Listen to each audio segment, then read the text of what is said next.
नमस्कार, बड़ी खबर में आपका स्वागत है। मैं हूं आशीष पाराशर। कल गुजरात में पहले चरण का मतदान जो हुआ वो 68% मतदान हुआ। कई रिकॉर्ड इस मतदान ने ध्वस्त किए। आखिर कई रिकॉर्ड जब इस मतदान ने ध्वस्त किए तो सवाल उठने लाजमी है कि आखिर इस रिकॉर्ड मतदान के पीछे एक बड़ा सस्पेंस बरकरार है। आखिर किसके पक्ष में जाएगा ये रिकॉर्ड मतदान? आज यही है हमारी चर्चा का विषय।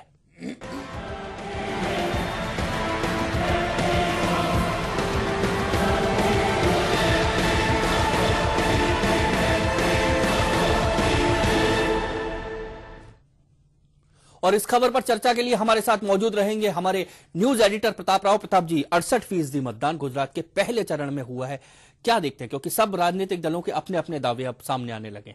आशीष, वैसे तो जो पिछले 3-4 सालों से जो चुनाव का दौर चल रहा है अलग अलग राज्यों में, उसमें साफ तौर पे एक बात देखने में आ रही है कि धीरे धीरे चुनावों को लेकर लोगों का उत्साह बढ़ता जा रहा है। अभी हिमाचल में चुनाव में 74% मतदान हुआ, जो एक साफ जाहिर करता है कि अब लोग कहीं ना कहीं लोकतंत्र को लेकर जागरूक होने लगे।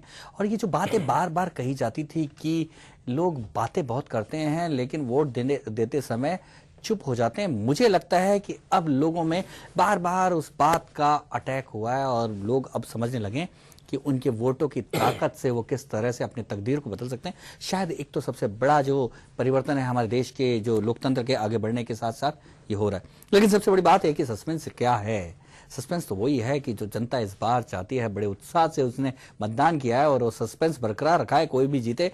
लेकिन लगता है कि जब 68% यानी 70% के आसपास जनता जब वोट करने जा रही है तो इसका मतलब मनपसंद सरकार उनकी बनेगी। और जनता की मनपसंद सरकार बनने जा रही है और ये मनपसंद कौन सी होगी, यही बड़ा सस्पेंस है। इस पर अपन चर्चा कर सकते हैं। लेकिन एक बात तो सस्पेंस का खुलासा हो चुका है, इस बार जो भी सरकार बनने जा रही है वो जनता की मनपसंद की होगी। और बड़ी चीज लग रही है कि आप जिस तरह से 68% मतदान हुआ है, दूसरा चरण बाकी है, और अगर मतदान इसके आसपास रहता है तो कहीं ना कहीं ये तो तय हो जाएगा कि जिसकी भी सरकार बने, चाहे कांग्रेस की या भाजपा की, नरेंद्र मोदी वापसी करे, लेकिन एक स्पष्ट बहुमत लिए हुए सरकार होगी। हाँ, ऐसा लगता है, क्योंकि जब भी इस तरह का मतदान प्रतिशत जाता है, जो एक ट्रेंड जो लोग सामान्य ट्रेंड होता है कि गुजरात में सामान्य ट्रेंड के आसपास में 50 से 54 के आसपास का एक आंकड़ा आता है, जो कि हम पिछले 60 सालों के अगर चुनाव की बात करें, 57 के बाद की चुनाव की बात करें, तो उसमें गुजरात के चुनाव में, विधानसभा चुनाव में यही आता है कि जो मतदान का ट्रेंड है वो एवरेज लगभग 50-54% रहा है। लेकिन जब इसने 60% को पार किया है तो एक बात कही जाती है आशीष, वो ये कि इससे उसने हर बार जब 60 को पार किया है तो भाजपा को जिताया है। इसलिए भाजपा वाले बड़े खुश हो रहे हैं कि इस बार तो 68 है, तो इस बार तो उनकी फसल जो है बम्पर होगी। तो बम्पर क्रॉप की आशा उस पिछले रिकॉर्ड से लगा रहे हैं। लेकिन कांग्रेस का कहना है कि हमारे जो सुस्त वोटर थे वो भी अब जग गए हैं। जिस तरह से प्रताप जी चुनाव लड़ा इस बार, पहली बार बहुत सालों बाद देखने को आया कि गुजरात को लेकर कांग्रेस एक्टिव थी, सीरियस चुनाव कांग्रेस ने लड़ा है। और कहीं ना कहीं कांग्रेस की तरफ से भी ये बात आ रही है कि रिकॉर्ड मतदान का मतलब है सत्ता विरोधी लहर थी, उसके कारण वोटिंग हुई है। कांग्रेस के भी लोग कह रहे हैं कि इस बार हमने बीज सही डाला है, सही टाइम पे सिंचाई की है, और हो सकता है कि ये जो फसल की जो लहलहाती फसल दिखाई दे रही है डब्बों के जो ईवीएम के अंदर बंद है, ये फसल हमारी है। और लेकिन देख, जो राजनीतिक विश्लेषक ये भी कहते हैं क्योंकि तीसरी पार्टी आ गई है, तीसरी पार्टी यानी कि लोगों को एक तीसरा ऑप्शन भी मिल गया है, तो तीसरे ऑप्शन के कारण भी ये केशु भाई की फैक्टर भी कहीं ना कहीं इस बढ़े हुए मतदान के लिए। अब सबसे बड़ी बात यह है कि मतदान का प्रतिशत यदि किसी का बढ़ता है तो किस पार्टी की राजनीतिक हालत या परिणाम क्या किस पार्टी पर क्या असर डालते हैं, ये देखने वाली बात है। पर लगता है कि निश्चित तौर पे गुजरात की जनता ने इस बार पूरे तहे दिल से पार्टी को वोट दिया। बिल्कुल सही कह रहे हैं। और एक बार नजर डालते हैं आखिर क्या पूरा रहा कल जो मतदान रहा उसके बाद।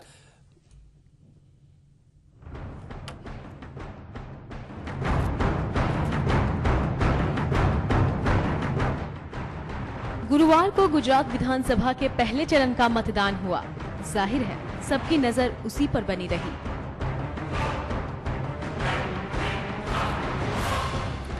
लेकिन देर शाम तक जो खबर आई उसने तगड़ा सस्पेंस खड़ा कर दिया है।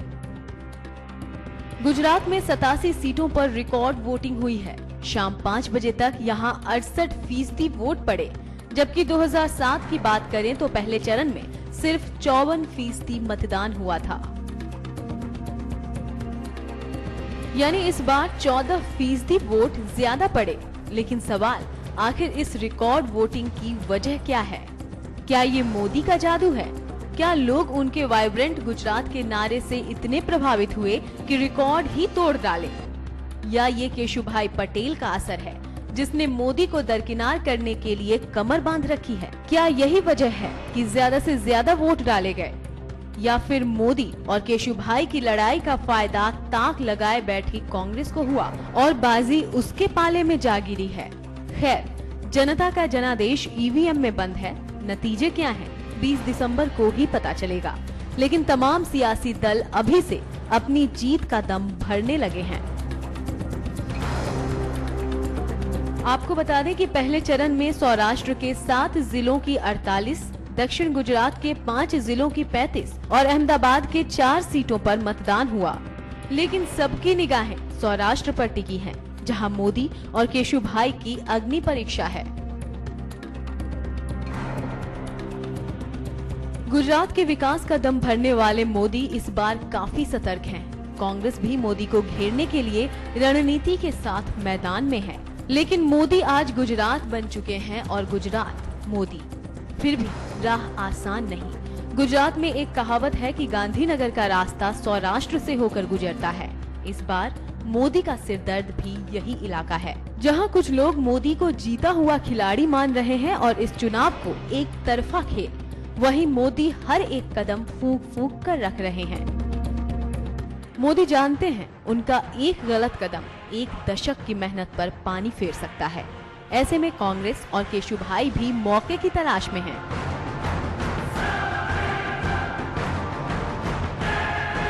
नतीजा आने में कुछ दिन बाकी है। मतदाताओं ने खास जोश दिखाया है।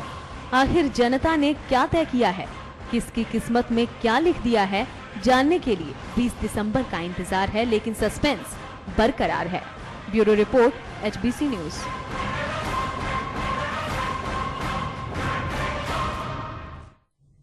सस्पेंस बड़ा है और इंतजार 20 दिसंबर तक का है। सबको इंतजार 20 दिसंबर का है प्रताप जी, क्योंकि जिस तरह से एक तरह से बढ़े हुए मतदान को, रिकॉर्ड मतदान को अपने पक्ष में बता रहे, इंतजार तो अब सबको 20 दिसंबर का ही है। लेकिन दूसरा चरण बाकी है जहां पर ज्यादा सीटें हैं। हाँ आशीष, जब बड़ा हुआ मतदान देखना अभी बाकी है। दूसरा, अगर दावे की बात करें तो हमें देखना ये होगा कि आखिर में किन किन कारणों से मतदान बढ़ सकता है। पहली बात तो यह है कि अगर भाजपा के पक्ष में बात करें तो नरेंद्र मोदी यहाँ सीएम बनेंगे, ये तो बात थी। लेकिन यहाँ के सीएम बनते हैं तो पीएम के पद के दावेदार होंगे। ये एक ऐसा विषय है जो गुजरातियों को लुभा सकता है और उनको लगता है कि यदि हमने इस बार सीएम का वोट दिया तो हमारा आदमी पीएम बन सकता है।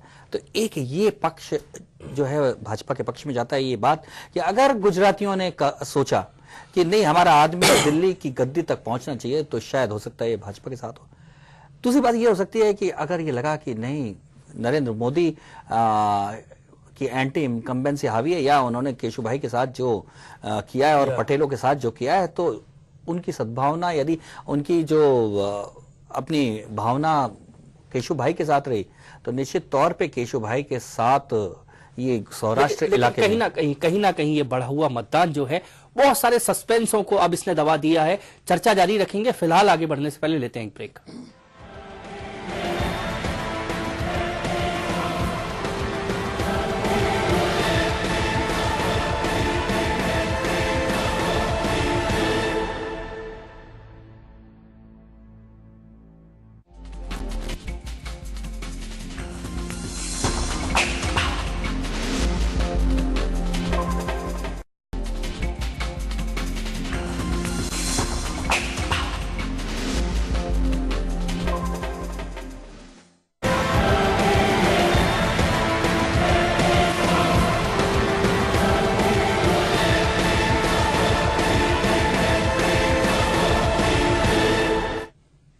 ब्रेक के बाद कार्यक्रम में एक बार फिर से आपका स्वागत है। ब्रेक से पहले हम चर्चा कर रहे थे प्रताप जी के साथ। अब हमारे साथ जुड़ गए हैं आनंद राणा जी, हमारे साथ जुड़ गए, वरिष्ठ पत्रकार हैं आनंद जी। आनंद जी, कल जो गुजरात में पहले चरण का मतदान हुआ है, 68% मतदान हुआ है, यानी रिकॉर्ड मतदान है। राजनीतिक पार्टियां सब अपने अपने पक्ष में इस मतदान को बता रही हैं। क्या लगता है, क्या कहता है रुझान, क्या कहता है?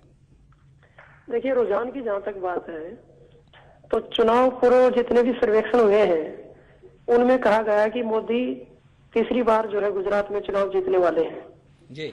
और जितने भी सर्वे हुए हैं, चाहे वो न्यूज चैनल ने किए हैं या प्रिंट मीडिया ने किए हैं, उनमें माना जा रहा है कि बीजेपी जो है वो बढ़त के साथ पिछली बार से भी 4-5 या 7-8 सीटें ज्यादा लेके सरकार बनाने जा रही है।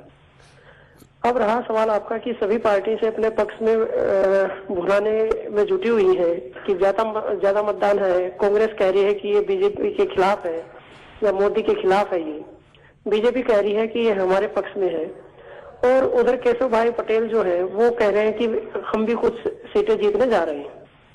इसमें मोटे तौर पर देखा जाए तो देखिए, गुजरात की जो जनता है, गुजरात का जो मतदाता है, वो ये मान के चल रहा है कि ये जो चुनाव है ये मुख्यमंत्री पद के लिए नहीं है, ये बल्कि मोदी को प्रधानमंत्री की कुर्सी तक पहुंचाने के लिए चुनाव हो रहा है।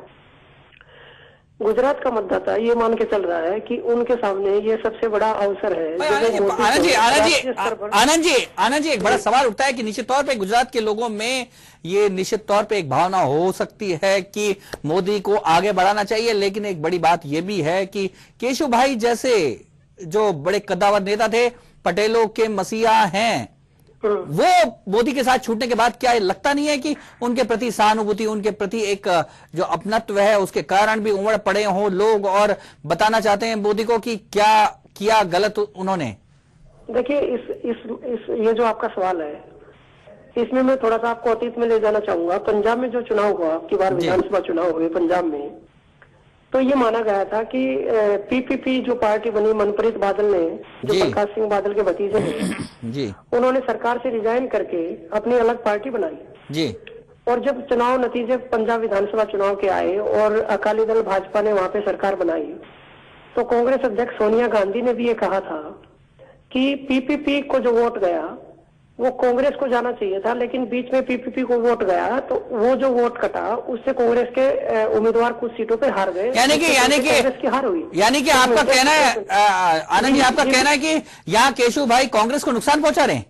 जी, देखिए ऐसा है कि ये मोटे तौर पर माना जाता है कि जब दो बड़े दल चुनाव लड़ रहे हो आमने सामने जी, तो उसमें जीत हार के दूसरे मायने होते हैं, लेकिन जब कोई तीसरी पार्टी जो वहां पे प्रभाव रखती हो वो अगर बीच में आएगी तो वो सत्ता के खिलाफ वो भी वोट लेके जाएगी, ये तो आप मानेंगे जी, ये तो आप मानेंगे कि कांग्रेस को जो वोट जाना चाहिए था मोदी के खिलाफ या बीजेपी के खिलाफ जो मतदाता थे, वो अगर केशव भाई पटेल नहीं होते तो सारे के सारे वोट। आनंद जी, बड़ा सवाल ये उठता है कि आखिर में इतना जबरदस्त प्रचार और मोदी के खिलाफ इतना बड़ा माहौल क्यों नहीं बना पा रही है? क्या आपको लगता है कि क्यों मोदी के पीछे लोग इतने दीवाने हो गए कि इतने बड़ा प्रतिशत मतदान का हो गया? देखिए, आप एक चीज देखिए, आखिरी दिन जिस दिन प्रचार का आखिरी दिन था, उस दिन इरफान पठान जी मोदी के मंच पर आते हैं जी। एक तो वो मुस्लिम है जी, दूसरा वो उनका क्रिकेट का करियर है जी, कि दलगत राजनीति में उनको नुकसान हो सकता है जाने का आने का जी, और सेंटर में जो है वो कांग्रेस की सरकार है जी, और बीसीसीआई जो क्रिकेट कंट्रोल बोर्ड है वहां पे भी कांग्रेस के नुमाइंदे जो है बड़े ही जो है उसमें ताकत रखते हैं जी। इन सब के बावजूद इरफान पठान जो है मोदी के मंच पे गए, तो इसका क्या मैसेज है? नहीं, ये आनंद जी, आपसे ही सवाल है कि आखिर में इरफान पठान मंच पे गए क्यों? हाँ, गए क्यों, ये सवाल होता है।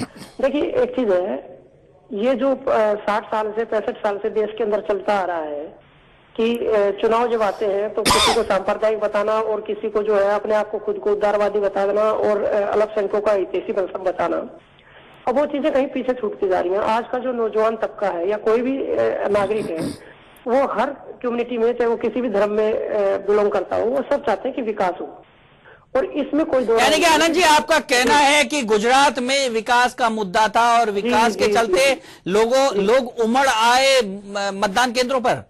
विकास प्लस में मोदी का जो अपना जो चुनाव है, ये पूरी बीजेपी ने या मोदी ने ये जताने की कोशिश वहां पे की है कि ये चुनाव मेरे करियर के लिए, मेरे भविष्य के लिए सबसे बड़ा चुनाव है। जी जी, धन्यवाद आनंद जी, धन्यवाद। तो कुल मिलाकर आशीष, अपन पहले भी चर्चा कर रहे थे, जब भी गुजरात की चर्चा हुई तो एक बात साफ तौर पे थी कि गुजरात में यदि कोई मुद्दा है तो वो मोदी मुद्दा है। गुजरात में कोई चुनाव हो रहा है तो मोदी पे चुनाव हो रहा है, और निश्चित तौर पे अगर ये मतदान